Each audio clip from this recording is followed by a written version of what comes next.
Dans 3, 2... Donc, pour ceux qui viennent d'écouter l'épisode avec Eric et moi-même, on avait dit qu'on allait faire un petit peu podcast 101 pour l'exposure de votre podcast. Donc, je vais faire un petit peu le tour avec vous des différents outils. Le premier, en fait, c'est WordPress, que vous pouvez voir ici. Donc, ça, c'est l'ensemble des épisodes de mon podcast. WordPress, c'est une plateforme qui est gratuite que vous pouvez utiliser et marier avec un plugin qu'on appelle Blubrry, donc que vous voyez ici. Ce plugin-là est gratuit et lui va vous permettre de mettre à jour les fichiers audio et de gérer vos flux RSS. Un flux RSS, c'est quoi?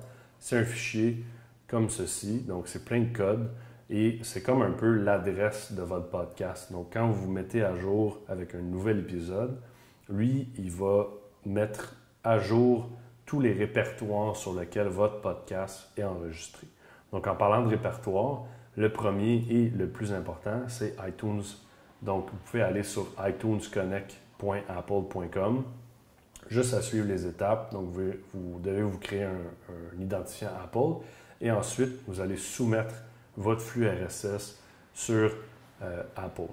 Une fois que c'est fait, généralement, les autres répertoires sur le web vont aller chercher des informations sur iTunes.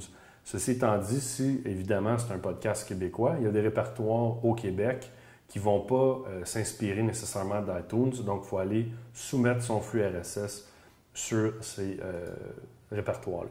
Donc, le premier, c'est Balado Québec. Donc, vous pouvez inscrire votre podcast ou héberger votre podcast directement là.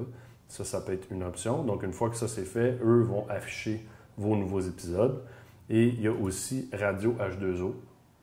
Radio H2O, c'est un répertoire de podcasts, mais aussi qui offre une espèce de radio web. Donc, vous allez pouvoir peut-être être intégré dans leur grille horaire. Là, ça, c'est à discuter avec eux.